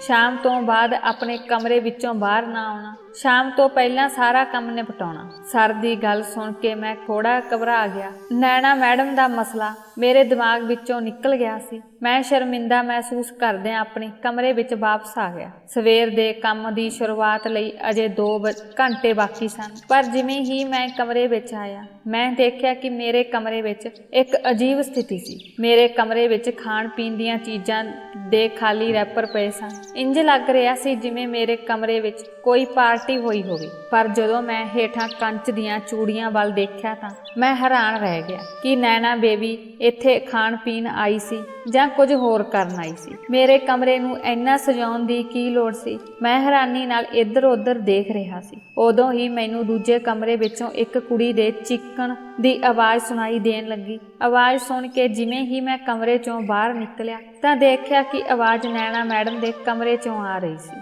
ਨੈਣਾ ਮੈਡਮ ਦੇ ਦਰਦ ਨਾਲ ਚੀਕਣ ਦੀ ਆਵਾਜ਼ ਸੁਣ ਕੇ ਜਿਵੇਂ ਹੀ ਮੈਂ ਉਸ ਦੇ ਕਮਰੇ ਵਿੱਚ ਗਿਆ ਤਾਂ ਚੀਕਾਂ ਦੀ ਆਵਾਜ਼ ਬੰਦ ਹੋ ਗਈ। ਸਰ, ਜੋ ਪਹਿਲਾਂ ਆਪਣੀ ਧੀ ਦੇ ਚੀਕ ਰਿਹਾ ਸੀ, ਉਹ ਦੋਵੇਂ ਬਿਲਕੁਲ ਚੁੱਪ ਹੋ ਗਏ ਅਤੇ ਸਰ ਮੈਨੂੰ ਪੁੱਛਣ ਲੱਗੇ, ਤੁਸੀਂ ਇੱਥੇ ਕਿਉਂ ਆਏ ਹੋ? ਮੈਂ ਤੁਹਾਨੂੰ ਇੱਥੇ ਬੁਲਾਇਆ ਹੈ, ਨਹੀਂ ਤਾਂ ਤੁਸੀਂ ਇੱਥੇ ਕੀ ਕਰਨ ਆਏ ਹੋ? ਸਾਹਿਬ ਨੇ ਪੁੱਛਿਆ, ਜੋ ਗੁੱਸੇ ਵਿੱਚ ਜਾਪਦੇ ਸੀ ਅਤੇ ਡਰਾਉਣੀ ਅੱਖਾਂ ਨਾਲ ਮੇਰੇ ਵੱਲ ਵੇਖ ਰਹੇ ਸੀ। ਮੈਂ ਕਮਰੇ ਤੋਂ ਬਾਹਰ ਆਉਣ ਲਈ ਮਜਬੂਰ ਹੋ ਗਿਆ। ਜਿਵੇਂ ਹੀ ਮੈਂ ਬਾਹਰ ਆਇਆ ਚੀਕਣਾ ਫਿਰ ਸ਼ੁਰੂ ਹੋ ਗਿਆ। ਨੈਣਾ ਮੈਡਮ ਚੀਕ ਰਹੀ ਸੀ, ਪਾਪਾ ਮੇਰੇ ਬਾਲ ਛੱਡ ਦਿਓ, ਮੈਨੂੰ ਦਰਦ ਹੋ ਰਿਹਾ ਹੈ, ਅਜਿਹਾ ਨਾ ਕਰੋ, ਮੇਰੇ ਤੇ ਰਹਿਮ ਕਰੋ। ਨੈਣਾ ਮੈਡਮ ਦੀ ਚੀਕਣ ਦੀ ਆਵਾਜ਼ ਸੁਣ ਕੇ ਮੈਂ ਡਰ ਗਿਆ। ਪਤਾ ਨਹੀਂ ਕੀ ਹੋ ਰਿਹਾ ਸੀ। ਮੈਂ ਮਨ ਹੀ ਮਨ ਸੋਚਣ ਲੱਗਾ ਕਿ ਮੈਂ ਕੋਈ ਗਲਤੀ ਤਾਂ ਨਹੀਂ ਕੀਤੀ। ਅਜਿਹਾ ਨਹੀਂ ਹੋ ਸਕਦਾ। ਮੈਂ ਆ ਕੇ ਆਪਣੇ ਕਮਰੇ ਵਿੱਚ ਬੈਠ ਗਿਆ ਕਿਉਂਕਿ ਸਰ ਨੇ ਮੈਨੂੰ ਅੱਜ ਤੱਕ ਕੋਈ ਕੰਮ ਨਹੀਂ ਦਿੱਤਾ ਸੀ। ਫਿਰ ਸਾਹਿਬ ਦੁਕਾਨ ਦੀਆਂ ਚਾਬੀਆਂ ਲੈ ਕੇ ਦੁਕਾਨ ਵੱਲ ਚਲੇ ਗਏ। ਪਤਾ ਨਹੀਂ ਅੱਜ ਰਾਤ ਕੀ ਹੋ ਗਿਆ ਜਿਸ ਕਾਰਨ ਸਰ ਬਹੁਤ ਗੁੱਸੇ ਹੋ ਰਹੇ ਸਨ। ਸਾਰਾ ਦਿਨ ਬੀਤ ਗਿਆ ਅਤੇ ਰਾਤ ਵਿੱਚ ਕੁਝ ਸਮਾਂ ਹੀ ਬਾਕੀ ਸੀ। ਜਦੋਂ ਨੈਣਾ ਮੈਡਮ ਮੇਰੇ ਕਮਰੇ ਵਿੱਚ ਆਈ ਤਾਂ ਉਸ ਦੀਆਂ ਅੱਖਾਂ ਰੋਣ ਨਾਲ ਸੁੱਜ ਗਈਆਂ ਸਨ। ਉਹ ਮੈਨੂੰ ਕਹਿਣ ਲੱਗੀ, ਸੁਣੋ ਅੰਕਿਤ, ਮੈਂ ਤੁਹਾਡੇ ਨਾਲ ਗੱਲ ਕਰਨੀ ਹੈ। ਮੈਂ ਉੱਠ ਕੇ ਉਸ ਨੂੰ ਪੁੱਛਿਆ, ਦੱਸੋ ਮੈਡਮ ਕੀ ਹੋਇਆ? ਮੇਰੀ ਗੱਲ ਸੁਣ ਕੇ ਉਹ ਮੇਰੇ ਸਾਹਮਣੇ ਬੈਠ ਕੇ ਰੋਣ ਲੱਗੀ। ਉਸ ਨੇ ਰੋਂਦੇ ਹੋਏ ਕਿਹਾ, ਮੈਂ ਤੈਨੂੰ ਕੀ ਦੱਸਾਂ ਅੰਕਿਤ, ਮੇਰੇ ਪਿਤਾ ਮੈਨੂੰ ਇਨਸਾਨ ਨਹੀਂ ਜਾਨਵਰ ਸਮਝਦੇ ਹਨ। ਉਹ ਕਹਿੰਦਾ ਹਨ ਕਿ ਪੜ੍ਹੋ ਅਤੇ ਆਪਣਾ ਨਾਮ ਬਣਾਓ। ਉਹ ਪਹਿਲਾਂ ਹੀ ਬਹੁਤ ਲਾਲਚੀ ਵਿਅਕਤੀ ਹੈ। ਉਹ ਆਪਣੀਆਂ ਧੀਆਂ ਦੀ ਕਮਾਈ ਖਾਣੀ ਚਾਹੁੰਦਾ ਹੈ। ਉਹ ਚਾਹੁੰਦਾ ਹੈ ਕਿ ਮੈਂ ਨੌਕਰੀ ਕਰਾਂ ਅਤੇ ਆਪਣੀ ਕਮਾਈ ਆਪਣੇ ਪਿਤਾ ਨੂੰ ਸੌਂਪਾਂ। ਪਰ ਹੁਣ ਜਦੋਂ ਮੈਂ ਵੱਡੀ ਹੋ ਗਈ ਹਾਂ, ਮੈਂ ਵਿਆਹ ਕਰਨਾ ਚਾਹੁੰਦੀ ਹਾਂ। ਵਿਆਹ ਕਰਨਾ ਮੇਰਾ ਹੱਕ ਹੈ। ਮੈਂ ਇੱਕ ਲੜਕੇ ਨੂੰ ਬਹੁਤ ਪਿਆਰ ਕਰਦੀ ਹਾਂ ਅਤੇ ਉਸ ਨਾਲ ਵਿਆਹ ਕਰਨਾ ਚਾਹੁੰਦੀ ਹਾਂ। ਬੀਤੀ ਰਾਤ ਉਹ ਲੜਕਾ ਮੈਨੂੰ ਮਿਲਣ ਆਇਆ ਤਾਂ ਉਹ ਗੁੱਸੇ ਨਾਲ ਲਾਲ ਹੋ ਗਏ। ਉਸ ਸਮੇਂ ਤਾਂ ਉਹਨਾਂ ਨੇ ਮੈਨੂੰ ਕੁਝ ਨਹੀਂ ਕਿਹਾ, ਪਰ ਬਾਅਦ ਵਿੱਚ ਉਹਨਾਂ ਨੂੰ ਸ਼ੱਕ ਹੋ ਗਿਆ ਅਤੇ ਉਹਨਾਂ ਨੇ ਮੈਨੂੰ ਇੰਨਾ ਕੁੱਟਿਆ ਕਿ ਮੈਨੂੰ ਲੱਗਾ ਅੱਜ ਉਹ ਮੇਰੀ ਜਾਨ ਲੈ ਲੈਣਗੇ। ਤੁਸੀਂ ਮੇਰੀ ਮਦਦ ਕਰੋਗੇ? ਅੰਕਿਤ, ਨੈਣਾ ਮੈਡਮ ਦੀ ਗੱਲ ਸੁਣ ਕੇ ਮੈਂ ਹੈਰਾਨ ਹੋ ਗਿਆ। ਮੈਂ ਸੋਚਿਆ ਕਿ ਇਹਨਾਂ ਦੇ ਪਿਤਾ ਕਿੰਨੇ ਚੰਗੇ ਹਨ ਅਤੇ ਇਹ ਕੁੜੀਆਂ ਆਪਣੇ ਪਿਤਾ ਦੀ ਪਰਵਾਹ ਨਹੀਂ ਕਰਦੀਆਂ। ਜਦੋਂ ਰਾਤ ਆਈ ਤਾਂ ਨੈਣਾ ਮੈਡਮ ਨੇ ਗਲਤ ਕਦਮ ਚੁੱਕਣ ਦਾ ਫੈਸਲਾ ਕੀਤਾ। ਅਗਲੇ ਹੀ ਦਿਨ ਰਾਤ ਨੂੰ ਉਹ ਮੈਨੂੰ ਕਹਿਣ ਲੱਗੀ ਕਿ ਤੂੰ ਬਸ ਇੰਨਾ ਕਰ, ਚੋਰ ਚੋਰ ਦਾ ਰੌਲਾ ਪਾ ਦੇ। ਜਿਸ ਸਮੇਂ ਮੈਂ ਘਰ ਦੀ ਦਹਿਲੀਜ਼ ਪਾਰ ਕਰਾਂ ਤਾਂ ਤੂੰ ਫੁੱਲਾਂ ਵਾਲਾ ਗਮਲਾ ਹੇਠਾਂ ਸੁੱਟ ਕੇ ਕਹਿਣਾ ਕਿ ਤੁਸੀਂ ਇੱਕ ਚੋਰ ਨੂੰ ਦੇਖਿਆ ਸੀ ਅਤੇ ਬਾਅਦ ਦਾ ਬਾਅਦ ਵਿੱਚ ਦੇਖਾਂਗੇ। ਮੈਡਮ ਨੇ ਮੇਰੇ ਤੋਂ ਇਹ ਵਾਅਦਾ ਲਿਆ ਸੀ ਕਿਉਂਕਿ ਜੇਕਰ ਮੈਂ ਉਸ ਦਾ ਸਾਥ ਨਾ ਦਿੱਤਾ ਤਾਂ ਉਹ ਆਪਣੇ ਪਿਤਾ ਨੂੰ ਦੱਸ ਦੇਵੇਗੀ ਅਤੇ ਮੈਨੂੰ ਕਟਵਾ ਦੇਵੇਗੀ। ਅਤੇ ਵੈਸੇ ਵੀ ਮੈਂ ਕੋਈ ਵੱਡਾ ਕੰਮ ਨਹੀਂ ਕਰਨਾ ਸੀ, ਮੈਂ ਸਿਰਫ ਗਮਲਾ ਚੁੱਕਣ ਤੇ ਸੁੱਟਣਾ ਸੀ। ਮੈਂ ਅਜਿਹਾ ਹੀ ਕੀਤਾ। ਜਦੋਂ ਮੈਂ ਫੁੱਲਾਂ ਦਾ ਗਮਲਾ ਚੁੱਕ ਕੇ ਹੇਠਾਂ ਸੁੱਟਿਆ ਤਾਂ ਬਦਕਿਸਮਤੀ ਨਾਲ ਸਾਹਿਬ ਸਾਹਮਣਿਓਂ ਆ ਰਹੇ ਸਨ। ਮੈਨੂੰ ਨਹੀਂ ਪਤਾ ਸੀ ਕਿ ਨੈਣਾ ਮੈਡਮ ਆਪਣੇ ਹੀ ਪਿਤਾ ਦੀ ਦੁਸ਼ਮਣ ਬਣ ਗਈ ਸੀ। ਜਿਵੇਂ ਹੀ ਮੈਂ ਫੁੱਲਾਂ ਦੇ ਗਮਲੇ ਨੂੰ ਸੁੱਟਿਆ, ਇਹ ਸਾਹਿਬ ਦੇ ਸਿਰ ਤੇ ਵੱਜਿਆ ਅਤੇ ਉਹ ਜ਼ਮੀਨ ਤੇ ਡਿੱਗ ਪਈ। ਜਦੋਂ ਉਹ ਬੁਰੀ ਤਰ੍ਹਾਂ ਤੜਫਣ ਲੱਗੇ ਤਾਂ ਮੈਂ ਪਛਤਾਇਆ ਕਿ ਮੈਂ ਕੀ ਕੀਤਾ। ਨੈਣਾ ਅਜੇ ਵੀ ਮੌਕੇ ਤੇ ਉੱਥੇ ਹੀ ਖੜੀ ਸੀ। ਆਪਣੇ ਪਿਤਾ ਨੂੰ ਤੜਪਦਾ ਦੇਖ ਕੇ ਉਹ ਆਪਣੀ ਥਾਂ ਤੇ ਹੀ ਖੜੀ ਰਹੀ। ਫਿਰ ਕੀ ਹੋਇਆ? ਸਾਹਿਬ ਦੀ ਜਾਨ ਚਲੀ ਗਈ ਅਤੇ ਬਾਅਦ ਵਿੱਚ ਪੁਲਿਸ ਵੀ ਜਾਂਚ ਲਈ ਆ ਗਈ। ਪੁਲਿਸ ਕੋਲ ਸਾਰਾ ਰਾਜ ਖੁੱਲ੍ਹ ਗਿਆ, ਪਰ ਫਿਰ ਹਾਲਾਤਾਂ ਕਾਰਨ ਮੈਨੂੰ ਜੇਲ੍ਹ ਜਾਣਾ ਪਿਆ। ਸਾਹਿਬ ਦੀਆਂ ਬਾਕੀ 3 ਧੀਆਂ ਨੇ ਮਹਿਸੂਸ ਕੀਤਾ ਕਿ ਇਸ ਸਭ ਲਈ ਮੈਂ ਜ਼ਿੰਮੇਵਾਰ ਹਾਂ। ਉਹਨਾਂ ਨੇ ਮੈਨੂੰ ਪੁਲਿਸ ਦੇ ਹਵਾਲੇ ਕਰ ਦਿੱਤਾ ਅਤੇ ਮੈਂ ਜੇਲ੍ਹ ਵਿੱਚ ਸਜ਼ਾ ਕੱਟੀ। ਪਰ ਮੇਰੇ ਨਾਲ ਨੈਣਾ ਮੈਡਮ ਨੂੰ ਵੀ ਜੇਲ੍ਹ 'ਚ ਬੰਦ ਕਰ ਦਿੱਤਾ ਗਿਆ, ਕਿਉਂਕਿ ਉਹ ਵੀ ਮੌਕੇ ਤੇ ਹੀ ਉੱਥੇ ਹੀ ਖੜੀ ਸੀ ਅਤੇ ਆਪਣੇ ਪਿਤਾ ਨੂੰ ਬਚਾਉਣ ਦਾ ਕੋਈ ਯਤਨ ਨਹੀਂ ਕੀਤਾ। ਮੈਂ ਜੇਲ੍ਹ ਦੀ ਸਜ਼ਾ ਭੁਗਤਣ ਲਈ ਮਜਬੂਰ ਸੀ, ਜਦੋਂ ਕਿ ਮੈਂ ਕੋਈ ਜ਼ੁਲਮ ਨਹੀਂ ਕੀਤਾ ਸੀ। ਮੈਂ ਸਾਹਿਬ ਦੇ ਘਰ ਕੰਮ ਕਰਦਾ ਸੀ। ਮੇਰਾ ਮਕਸਦ ਸਾਹਿਬ ਦੀਆਂ ਧੀਆਂ ਨੂੰ ਭਰਮਾਉਣਾ ਨਹੀਂ ਸੀ ਅਤੇ ਨਾ ਹੀ ਸਾਹਿਬ ਦੀ ਜਾਨ ਲੈਣਾ ਸੀ। ਪਰ ਜਦੋਂ ਕਿਸੇ ਵਿਅਕਤੀ ਤੇ ਦੋਸ਼ ਲਗਾਇਆ ਜਾਂਦਾ ਹੈ ਤਾਂ ਕੋਈ ਵੀ ਉਸ ਦੀ ਗੱਲ ਤੇ ਵਿਸ਼ਵਾਸ ਨਹੀਂ ਕਰਦਾ। ਉਸ ਤੋਂ ਬਾਅਦ ਜਦੋਂ ਮੈਂ ਜੇਲ੍ਹ ਗਿਆ ਤਾਂ ਮੈਨੂੰ ਨੈਣਾ ਮੈਡਮ ਨਾਲ ਉਸੇ ਕੋਠੜੀ ਵਿੱਚ ਰੱਖਿਆ ਗਿਆ। ਇੱਕ ਮੁੰਡਾ ਜੇਲ੍ਹ ਵਿੱਚ ਇੰਟਰਵਿਊ ਲਈ ਆਇਆ। ਉਹ ਲੜਕਾ ਉੱਥੋਂ ਦੇ ਪੁਲਿਸ ਅਫਸਰ ਨੂੰ ਜਾਣਦਾ ਸੀ, ਜਿਸ ਕਰਕੇ ਉਹ ਹਰ ਸਮੇਂ ਨਵੇਂ-ਨਵੇਂ ਕੇਸਾਂ ਦੀ ਭਾਲ 'ਚ ਰਹਿੰਦਾ ਸੀ। ਉਹ ਹਰ ਰੋਜ਼ ਪੁਲਿਸ ਅਫਸਰ ਨੂੰ ਇਹ ਗੱਲ ਕਹਿੰਦਾ ਸੀ ਕਿ ਇਸ ਮੁੰਡੇ ਨੂੰ ਕੁੜੀ ਨਾਲ ਇੱਕੋ ਕੋਠੜੀ ਵਿੱਚ ਕਿਉਂ ਰੱਖਿਆ। ਪਤਾ ਨਹੀਂ ਉਹ ਮੁੰਡਾ ਮੈਨੂੰ ਦੇਖ ਕੇ ਇੰਨਾ ਹੈਰਾਨ ਕਿਉਂ ਹੋਇਆ। ਉਸ ਰਿਪੋਰਟਰ ਦਾ ਨਾਂ ਆਕਾਸ਼ ਸੀ। ਆਖਰ ਉਹ ਸੋਚ ਰਿਹਾ ਸੀ ਕਿ ਇਹ ਮੁੰਡਾ ਔਰਤਾਂ ਦੀ ਕੋਠੜੀ ਵਿੱਚ ਕੀ ਕਰ ਰਿਹਾ ਹੈ। ਜ਼ਿਆਦਾਤਰ ਜੇਲ੍ਹਾਂ ਵਿੱਚ ਮਰਦਾਂ ਅਤੇ ਔਰਤਾਂ ਨੂੰ ਵੱਖ-ਵੱਖ ਰੱਖਿਆ ਜਾਂਦਾ ਹੈ, ਪਰ ਇੱਥੇ ਕੁਝ ਅਜੀਬ ਸੀ ਕਿ ਇੱਕ 14 ਸਾਲ ਦਾ ਲੜਕਾ ਅਤੇ ਇੱਕ 26 ਸਾਲ ਦੀ ਜਵਾਨ ਸੁੰਦਰ ਕੁੜੀ ਨਾਲ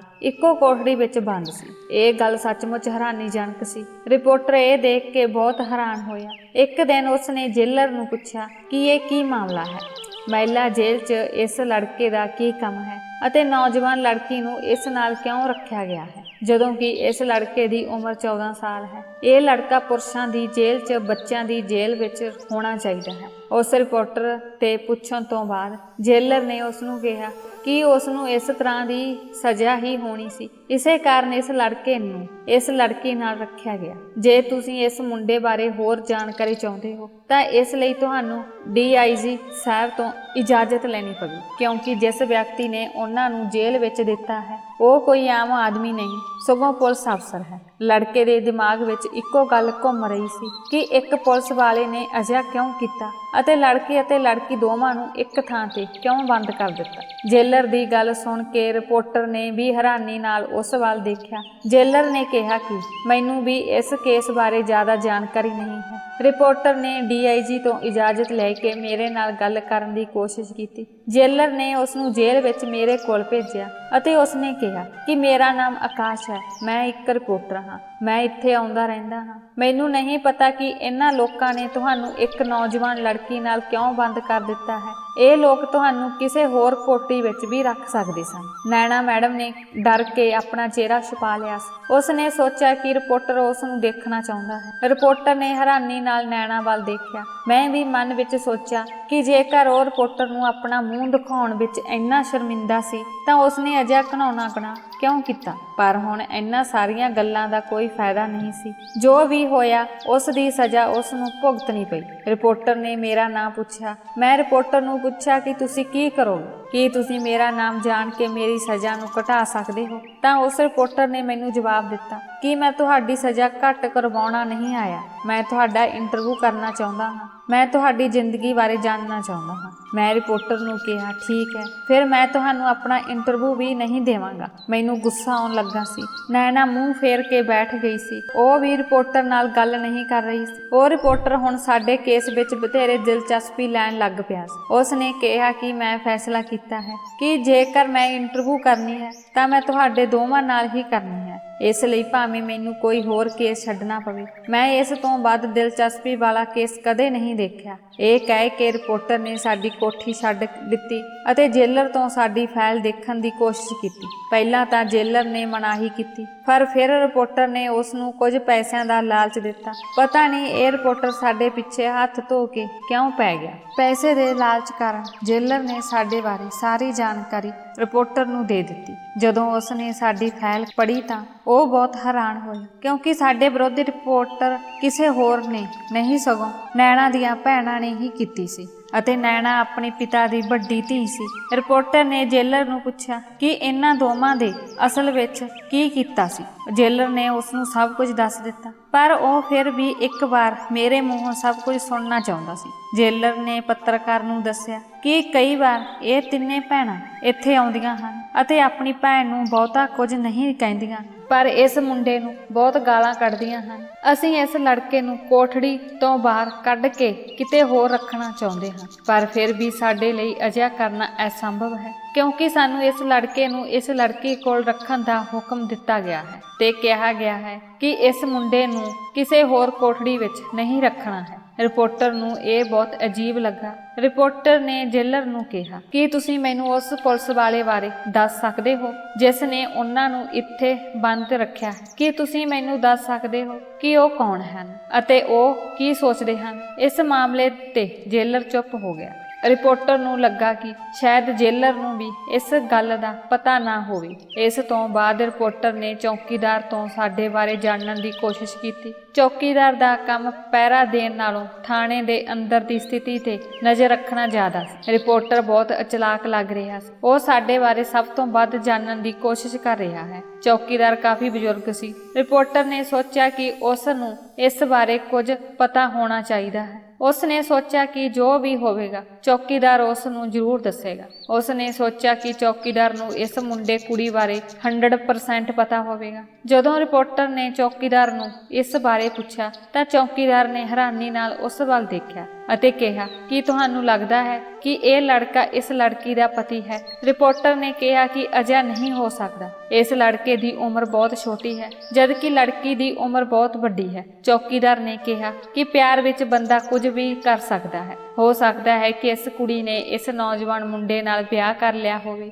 ਉਹ ਚੌਕੀਦਾਰ ਰਿਪੋਰਟਰ ਨਾਲ ਮਜ਼ਾਕ ਕਰ ਰਿਹਾ ਹੈ। ਉਸ ਨੇ ਕਿਹਾ ਕਿ ਇਹ ਬਿਲਕੁਲ ਨਾ ਸੋਚੋ ਕਿ ਉਹ ਇਸ ਲੜਕੀ ਦਾ ਪਤੀ ਹੋਵੇਗਾ। ਇਸ ਲੜਕੇ ਦੀ ਉਮਰ 14 ਸਾਲ ਹੈ। ਇਸ ਵਿਆਹ ਨੂੰ ਛੱਡ ਦਿਓ। ਇਹ ਇੱਕ ਥੱਪੜ ਦੀ ਵੀ ਮਾਰ ਨਹੀਂ ਹੈ। ਮੇਰਾ ਮਤਲਬ ਹੈ ਇਸ ਵਿਚਾਰੇ ਵਿੱਚ ਬਹੁਤੀ ਜਾਨ ਨਹੀਂ ਹੈ। ਦੇਖੋ ਉਸ ਦਾ ਸਰੀਰ ਕਿੰਨਾ ਪਤਲਾ ਅਤੇ ਕਮਜ਼ੋਰ ਹੈ। ਕੀ ਤੁਸੀਂ ਕਿਸ ਤਰ੍ਹਾਂ ਸੋਚਦੇ ਹੋ ਕਿ ਇਹ ਵਿਅਕਤੀ ਅਪਰਾਧੀ ਹੋਵੇਗਾ? ਬਸ ਇਹ ਵੱਡੇ ਲੋਕ। ਚੌਕੀਦਾਰ ਨੇ ਰਿਪੋਰਟਰ ਨੂੰ ਬਹੁਤਾ ਕੁਝ ਨਹੀਂ ਦੱਸਿਆ। ਉਸ ਨੇ ਰਿਪੋਰਟਰ ਨੂੰ ਕਿਹਾ ਕਿ ਮੈਂ ਤੁਹਾਨੂੰ ਉਹਨਾਂ ਬਾਰੇ ਜ਼ਿਆਦਾ ਨਹੀਂ ਦੱਸਾਂਗਾ, ਪਰ ਮੈਂ ਤੁਹਾਨੂੰ ਇੰਨਾ ਦੱਸ ਸਕਦਾ ਹਾਂ ਕਿ ਇਹਨਾਂ ਦੋਵਾਂ ਨੂੰ ਇਸ ਜੇਲ੍ਹ ਵਿੱਚ ਲਿਆਉਣ ਵਾਲਾ ਕੋਈ ਹੋਰ ਨਹੀਂ ਬਲਕਿ ਉਹਨਾਂ ਦਾ ਆਪਣਾ ਰਿਸ਼ਤੇਦਾਰ ਹੈ ਜੋ ਇੱਕ ਪੁਲਿਸ ਵਾਲਾ ਹੈ ਅਤੇ ਇੱਥੇ ਕੋਈ ਵੀ ਉਸ ਪੁਲਿਸ ਵਾਲੇ ਦੀਆਂ ਗੱਲਾਂ ਨੂੰ ਨਜ਼ਰ ਅੰਦਾਜ਼ ਨਹੀਂ ਕਰ ਸਕਦਾ। ਇਸੇ ਲਈ ਉਸ ਨੇ ਇਹ ਹੁਕਮ ਦਿੱਤਾ ਹੈ ਇਹਨਾਂ ਦੋਹਾਂ ਨੂੰ ਇਕੱਠੇ ਰੱਖਣਾ ਹੈ। ਇਸ ਕਾਰਨ ਅਸੀਂ ਇਹਨਾਂ ਦੋਵਾਂ ਨੂੰ ਇਕੱਠੇ ਰੱਖਿਆ ਹੈ। ਬਾਕੀ ਜਾਣਕਾਰੀ ਤੁਸੀਂ ਇਸ ਕੁੜੀ ਤੋਂ ਹੀ ਲੈ ਲਿਓ। ਇਹ ਮੁੰਡਾ ਬਹੁਤ ਹੁਸ਼ਿਆਰ ਹੈ,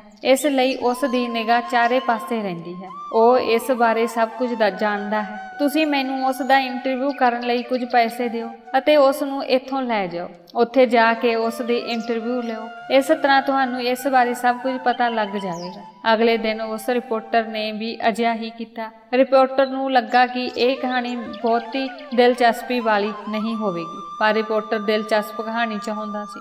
ਇਸੇ ਲਈ ਉਸ ਨੇ ਸੋਚਿਆ ਕਿ ਮੇਰੇ ਕੋਲ ਇਸ ਤੋਂ ਇਲਾਵਾ ਹੋਰ ਕੋਈ ਵਿਕਲਪ ਨਹੀਂ ਸੀ, ਕਿਉਂਕਿ ਹੋਰ ਲੋਕ ਜਾਂ ਤਾਂ ਗੱਲ ਕਰਨ ਲਈ ਤਿਆਰ ਨਹੀਂ ਸਨ ਅਤੇ ਜੇ ਉਹ ਗੱਲ ਕਰਦੇ ਵੀ ਸਨ ਤਾਂ ਉਹਨਾਂ ਬਾਰੇ ਕੁਝ ਖਾਸ ਨਹੀਂ ਦੱਸਦੇ ਸਨ। ਖੈਰ, ਉਸ ਨੇ ਫੈਸਲਾ ਕੀਤਾ ਕਿ ਉਹ ਮੇਰੇ ਨਾਲ ਹੀ ਗੱਲ ਕਰੇਗਾ ਅਤੇ ਉਹ ਮੇਰੀ ਇੰਟਰਵਿਊ ਕਰਨ ਲਈ ਤਿਆਰ ਹੋ ਗਿਆ ਅਤੇ ਫਿਰ ਉਹ ਦੁਬਾਰਾ ਮੇਰੇ ਕੋਲ ਮੇਰੀ ਕੋਠੜੀ ਵਿੱਚ ਆਇਆ ਅਤੇ ਮੈਨੂੰ ਕਿਹਾ ਕਿ ਜੇ ਤੁਸੀਂ ਮੈਨੂੰ ਇੱਕ ਸਹੀ ਇੰਟਰਵਿਊ ਦਿਓ ਅਤੇ ਆਪਣੀ ਕਹਾਣੀ ਸੱਚਾਈ ਨਾਲ ਦੱਸੋ ਤਾਂ ਮੈਂ ਤੁਹਾਨੂੰ ਇਸ ਜੇਲ੍ਹ ਵਿੱਚੋਂ ਬਾਹਰ ਕੱਢ ਸਕਦਾ। ਰਿਪੋਰਟਰ ਦੀਆਂ ਗੱਲਾਂ ਸੁਣਦਿਆਂ ਹੀ ਮੇਰੀਆਂ ਅੱਖਾਂ ਵਿੱਚੋਂ ਹੰਝੂ ਆ ਗਏ। ਮੈਂ ਕਿਹਾ ਕਿ ਤੁਸੀਂ ਸੱਚਮੁੱਚ ਮੈਨੂੰ ਇਸ ਜੇਲ੍ਹ ਵਿੱਚੋਂ ਬਾਹਰ ਕੱਢ ਸਕਦੇ ਹੋ? ਰਿਪੋਰਟਰ ਨੇ ਕਿਹਾ, ਹਾਂ, ਬੇਸ਼ੱਕ ਮੈਂ ਅਜਿਹਾ ਕਰ ਸਕਦਾ ਹਾਂ। ਦੇਖੋ, ਮੇਰੇ ਬਹੁਤ ਸਾਰੇ ਦੋਸਤ ਹਨ ਜੋ ਵਕੀਲ ਹਨ ਅਤੇ ਵਕੀਲਾਂ ਲਈ ਕਿਸੇ ਨੂੰ ਜੇਲ੍ਹ ਵਿੱਚੋਂ ਬਾਹਰ ਕੱਢਣਾ ਕੋਈ ਔਖਾ ਕੰਮ ਨਹੀਂ ਹੈ। ਇਹ ਸੰਭਵ ਹੋਵੇਗਾ ਜੇਕਰ ਤੁਸੀਂ ਮੈਨੂੰ ਆਪਣੇ ਬਾਰੇ ਸਭ ਕੁਝ ਦੱਸੋ। ਉਸ ਦੀ ਗੱਲ ਸੁਣ ਕੇ ਮੈਂ ਸਿਰ ਹਿਲਾ ਕੇ ਕਿਹਾ,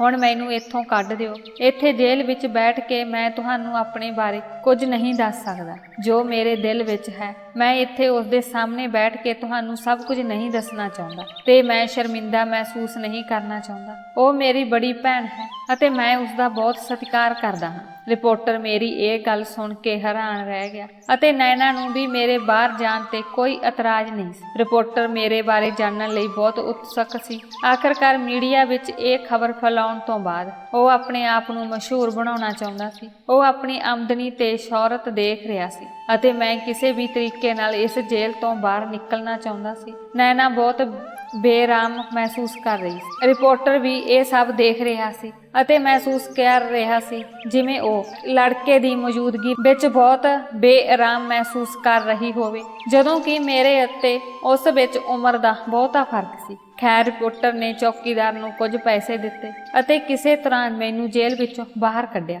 ਰਿਪੋਰਟਰ ਨੇ ਚੌਕੀਦਾਰ ਨੂੰ ਕਿਹਾ ਕਿ ਉਹ ਮੈਨੂੰ 24 ਘੰਟੇ ਵਿੱਚ ਬਾਹਰ ਲੈ ਜਾ ਰਿਹਾ ਹੈ। 24 ਘੰਟੇ ਬਾਅਦ ਉਹ ਆਪ ਹੀ ਮੈਨੂੰ ਉੱਥੇ ਜੇਲ੍ਹ ਵਿੱਚ ਛੱਡ ਦੇਵੇਗਾ। ਜ਼ਮਾਨਤ ਵਜੋਂ ਰਿਪੋਰਟਰ ਨੇ ਆਪਣੇ ਸਾਰੇ ਪਛਾਣ ਪੱਤਰ ਚੌਕੀਦਾਰ ਨੂੰ ਸੌਂਪ ਦਿੱਤੇ ਸਨ। ਆਖਰਕਾਰ ਰਿਪੋਰਟਰ ਨੂੰ ਮੈਨੂੰ ਲੈ ਜਾਣ ਦੀ ਇਜਾਜ਼ਤ ਮਿਲ ਗਈ। ਇਸੇ ਤਰ੍ਹਾਂ ਚੌਕੀਦਾਰ ਦੀਆਂ ਜੇਬਾਂ ਵੀ ਭਰੀਆਂ ਗਈਆਂ ਅਤੇ ਰਿਪੋਰਟਰ ਦਾ ਕੰਮ ਵੀ ਹੋ ਗਿਆ। ਬਾਹਰ ਆਉਣ ਤੋਂ ਬਾਅਦ ਮਾਹੌਲ ਖੁਸ਼ਗਵਾਰ ਹੋ ਗਿਆ ਸੀ। ਇੰਜ ਲੱਗਾ ਜਿਵੇਂ ਬਾਹਰਲੀ ਹਵਾ ਮੈਨੂੰ ਛੂਹ ਰਹੀ ਹੋਵੇ। ਮੈਂ ਬਹੁਤ ਖੁਸ਼ ਸੀ। ਆਖਰ ਮੈਂ 8 ਮਹੀਨਿਆਂ ਬਾਅਦ ਬਾਹਰ ਦਾ ਮਾਹੌਲ ਦੇਖਿਆ ਸੀ। ਕਾਫੀ ਦੇਰ ਬਾਅਦ ਠੰਡੀ ਹਵਾ ਦਾ ਆਨੰਦ ਮੰਨਿਆ। ਮੈਂ ਰਿਪੋਰਟਰ ਨੂੰ ਕਿਹਾ ਕਿ ਤੁਸੀਂ ਮੇਰੇ ਲਈ ਫਰਿਸ਼ਤਾ ਬਣ ਕੇ ਆਏ ਹੋ। ਫਿਰ ਰਿਪੋਰਟਰ ਨੇ ਮੈਨੂੰ ਪੁੱਛਿਆ ਕਿ ਤੁਹਾਡੀ ਉਮਰ ਕੀ ਹੈ।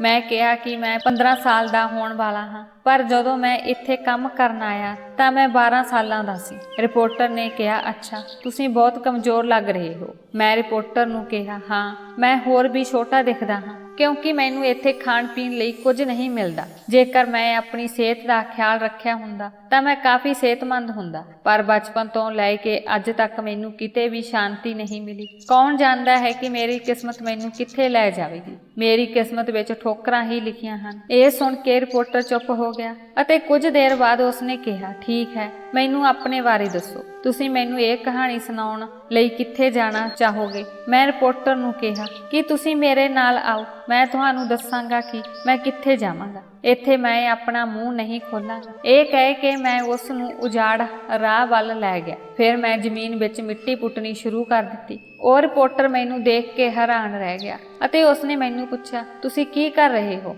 ਮੈਂ ਕਿਹਾ, ਜੇ ਤੁਸੀਂ ਮੇਰੀ ਕਹਾਣੀ ਸੁਣਨਾ ਚਾਹੁੰਦੇ ਹੋ ਤਾਂ ਚੁੱਪਚਾਪ ਖੜੇ ਰਹੋ ਅਤੇ ਮੈਨੂੰ ਕਰਨ ਦਿਓ ਜੋ ਮੈਂ ਕਰ ਰਿਹਾ ਹਾਂ। ਇਹ ਕਹਿ ਕੇ ਮੈਂ ਦੁਬਾਰਾ ਮਿੱਟੀ ਪੁੱਟਣੀ ਸ਼ੁਰੂ ਕਰ ਦਿੱਤੀ ਅਤੇ ਰਿਪੋਰਟਰ ਮੈਨੂੰ ਧਿਆਨ ਨਾਲ ਦੇਖ ਰਿਹਾ। ਕਾਫੀ ਦੇਰ ਤੱਕ ਮਿੱਟੀ ਪੁੱਟਣ ਤੋਂ ਬਾਅਦ ਜਦੋਂ ਮੈਂ ਮਿੱਟੀ ਦੇ ਅੰਦਰ ਹੱਥ ਪਾਇਆ ਤਾਂ ਮੈਨੂੰ ਇੱਕ ਚਾਬੀ ਮਿਲੀ ਜਿਸ ਵਿੱਚ ਛਾਨਣ ਦੀ ਆਵਾਜ਼ ਨਿਕਲ ਰਹੀ ਸੀ। ਰਿਪੋਰਟਰ ਨੇ ਬੜੀ ਹੈਰਾਨੀ ਨਾਲ ਮੇਰੇ ਵੱਲ ਦੇਖਿਆ ਅਤੇ ਦੇਖਿਆ ਕਿ ਚਾਬੀ ਦੀ ਚੈਨ ਮੇਰੇ ਹੱਥ ਵਿੱਚ ਲਹਿਰਾ ਰਹੀ ਸੀ। ਫਿਰ ਰਿਪੋਰਟਰ ਨੇ ਮੈਨੂੰ ਪੁੱਛਿਆ ਕਿ ਇਹ ਕੀ ਹੈ। ਮੈਂ ਕਿਹਾ, ਇਹ ਚਾਬੀਆਂ ਦਾ ਗੁੱਛਾ ਹੈ ਅਤੇ ਇਹ ਮੇਰੇ ਸਾਹਿਬ ਦੇ ਘਰ ਦੀਆਂ ਚਾਬੀਆਂ ਹਨ। ਮੈਂ ਕਦੇ ਵੀ ਆਪਣੇ ਸਾਹਿਬ ਨਾਲ ਬੇਵਫਾ ਨਹੀਂ ਕੀਤੀ। ਮੈਂ ਤੈਨੂੰ ਆਪਣੇ ਨਾਲ ਮੇਰੇ ਮਾਲਕ ਦੇ ਘਰ ਲੈ ਜਾਵਾਂਗਾ। ਅਸੀਂ ਉੱਥੇ ਬੈਠ ਕੇ ਆਪਸ ਵਿੱਚ ਗੱਲਾਂ ਕਰਾਂਗੇ। ਉੱਥੇ ਮੈਂ ਤੁਹਾਨੂੰ ਚਾਹ ਬਣਾਵਾਂਗਾ, ਪਿਆਵਾਂਗਾ ਅਤੇ ਤੁਹਾਨੂੰ ਇੱਕ ਕਹਾਣੀ ਵੀ ਸੁਣਾਵਾਂਗਾ। ਤੁਹਾਨੂੰ ਪਤਾ ਹੈ, ਮੇਰੀ ਕਹਾਣੀ ਕਾਫੀ ਲੰਮੀ ਹੈ। ਸੰਭਵ ਹੈ ਕਿ ਇਸ ਕਹਾਣੀ ਨੂੰ ਸੁਣਦਿਆਂ ਤੁਹਾਨੂੰ ਬਹੁਤ ਕੁਝ ਲਿਖਣਾ ਪਵੇ। ਰਿਪੋਰਟਰ ਨੇ ਮੇਰੇ ਤੇ ਭਰੋਸਾ ਕੀਤਾ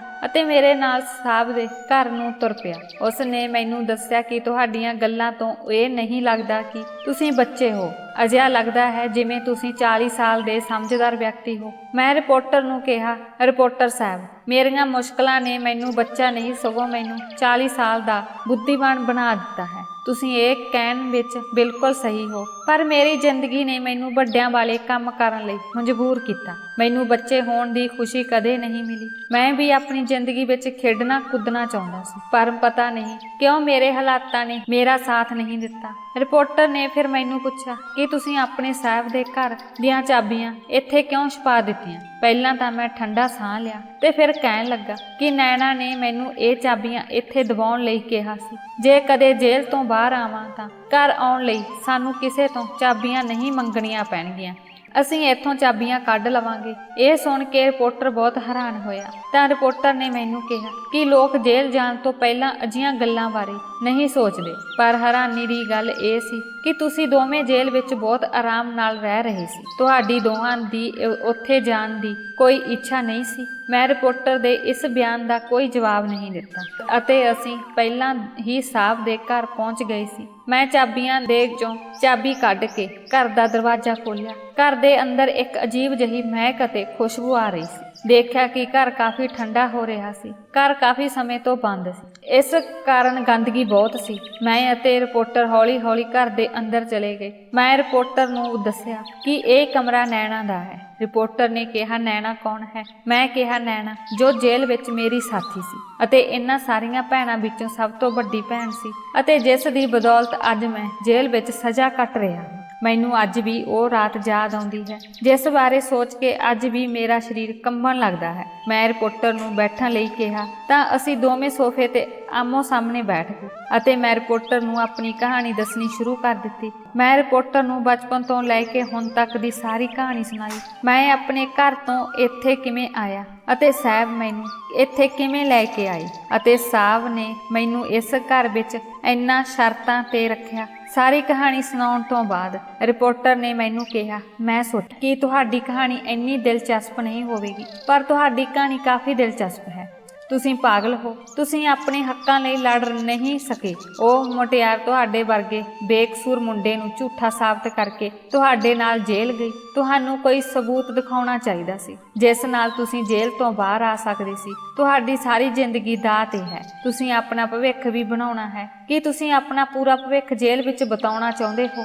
ਅਤੇ ਉਹਨਾਂ 3 ਕੁੜੀਆਂ ਬਾਰੇ ਕਿ ਜਿਨ੍ਹਾਂ ਨੇ ਤੁਹਾਡੇ ਵਿਰੁੱਧ ਰਿਪੋਰਟ ਦਰਜ ਕਰਵਾਈ? ਮੈਂ ਰਿਪੋਰਟਰ ਨੂੰ ਦੱਸਿਆ ਕਿ ਉਹ 3 ਭੈਣਾਂ ਨੈਣਾ ਨਾਲ ਮਿਲੀਆਂ ਹੋਈਆਂ ਸਨ ਅਤੇ ਉਹਨਾਂ ਦੀ ਵੀ ਇਹੀ ਯੋਜਨਾ ਸੀ ਕਿ ਉਹ ਆਪਣੀ ਭੈਣ ਨਾਲ ਮਿਲ ਕੇ ਆਪਣੇ ਪਿਤਾ ਨੂੰ ਮਾਰਨਾ ਚਾਹੁੰਦੀਆਂ ਸਨ। ਪਰ ਜਦੋਂ ਉਹਨਾਂ ਨੇ ਪੁਲਿਸ ਨੂੰ ਮੌਕੇ ਤੇ ਦੇਖਿਆ ਤਾਂ ਉਹ ਡਰ ਗਈਆਂ ਅਤੇ ਮਹਿਸੂਸ ਕੀਤਾ ਕਿ ਜੇਕਰ ਪੁਲਿਸ ਨੈਣਾ ਨੂੰ ਗ੍ਰਿਫਤਾਰ ਕਰ ਸਕਦੀ ਹੈ ਤਾਂ ਉਹ ਉਹਨਾਂ ਨੂੰ ਵੀ ਗ੍ਰਿਫਤਾਰ ਕਰ ਸਕਦੀ ਹੈ। ਇਸ ਲਈ ਉਹਨਾਂ ਨੇ ਖੁਦ ਪੁਲਿਸ ਨੂੰ ਦੱਸਿਆ ਕਿ ਸਾਡੀ ਭੈਣ ਨੈਣਾ ਵੀ ਇਸ ਲੜਕੇ ਦੇ ਨਾਲ ਸੀ। ਇਸੇ ਤਰ੍ਹਾਂ ਉਸ ਨੇ ਮੈਨੂੰ ਗ੍ਰਿਫਤਾਰ ਕਰਨ ਲਈ ਪੁਲਿਸ ਨੂੰ ਬੁਲਾਇਆ ਸੀ, ਪਰ ਆਖਰੀ ਸਮੇਂ ਉਹਨਾਂ ਨੇ ਆਪਣੀ ਭੈਣ ਨੂੰ ਵੀ ਗ੍ਰਿਫਤਾਰ ਕਰਾ ਦਿੱਤਾ ਅਤੇ ਹੁਣ ਉਹ ਤਿੰਨੋਂ ਇੱਥੋਂ ਫਰਾਰ ਹੋ ਗਏ ਹਨ। ਪਤਾ ਨਹੀਂ ਉਹ ਹੁਣ ਕਿੱਥੇ ਰਹਿ ਰਹੀਆਂ ਹਨ, ਪਰ ਮੈਂ ਸਾਹਿਬ ਨੂੰ ਜਾਣ ਬੁੱਝ ਕੇ ਨਹੀਂ ਮਾਰਿਆ। ਨੈਣਾ ਨੇ ਮੈਨੂੰ ਗਮਲਾ ਸੁੱਟਣ ਲਈ ਕਿਹਾ ਸੀ। ਇਹਨਾਂ 4 ਭੈਣਾਂ ਨੇ ਮੈਨੂੰ ਆਪਣੀ ਚਾਲ ਵਿੱਚ ਫਸਾਇਆ ਅਤੇ ਜੇਲ੍ਹ ਵਿੱਚ ਭੇਜ ਦਿੱਤਾ। ਮੈਂ ਕੁਝ ਨਹੀਂ ਕਰ ਸਕਦਾ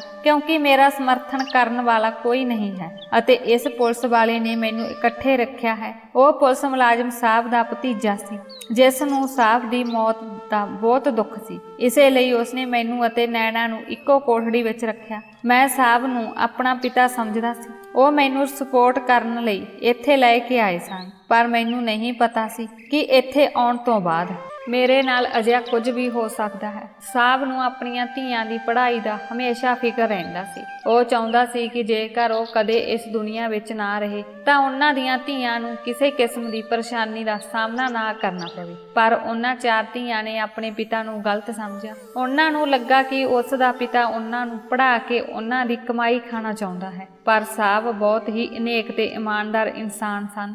ਉਹ ਹਮੇਸ਼ਾ ਆਪਣੀਆਂ ਧੀਆਂ ਦੀ ਭਲਾਈ ਬਾਰੇ ਸੋਚਦਾ ਸੀ। ਜੇ ਮੈਨੂੰ ਉਸ ਦਿਨ ਪਤਾ ਹੁੰਦਾ ਕਿ 4 ਮਿਲ ਕੇ ਆਪਣੇ ਪਿਤਾ ਨੂੰ ਮਾਰਨਾ ਚਾਹੁੰਦੀਆਂ ਹਨ ਤਾਂ ਮੈਂ ਕਦੇ ਵੀ ਉਹਨਾਂ ਦਾ ਸਮਰਥਨ ਨਾ ਕਰਦਾ ਅਤੇ ਸਾਹਿਬ ਨੂੰ ਇਸ ਬਾਰੇ ਸਭ ਕੁਝ ਦੱਸਦਾ। ਰਿਪੋਰਟਰ ਨੇ ਮੇਰੀ ਕਹਾਣੀ ਨੋਟ ਕੀਤੀ ਅਤੇ ਮੇਰੀ ਪੂਰੀ ਕਹਾਣੀ ਸੁਣ ਕੇ 24 ਘੰਟੇ ਬਾਅਦ ਮੈਨੂੰ ਥਾਣੇ ਲੈ ਗਿਆ। ਉਸ ਤੋਂ ਬਾਅਦ ਮੈਨੂੰ ਨੈਣਾ ਨਾਲ ਉਸੇ ਕੋਠੜੀ ਵਿੱਚ ਬੰਦ ਕਰ ਦਿੱਤਾ ਗਿਆ।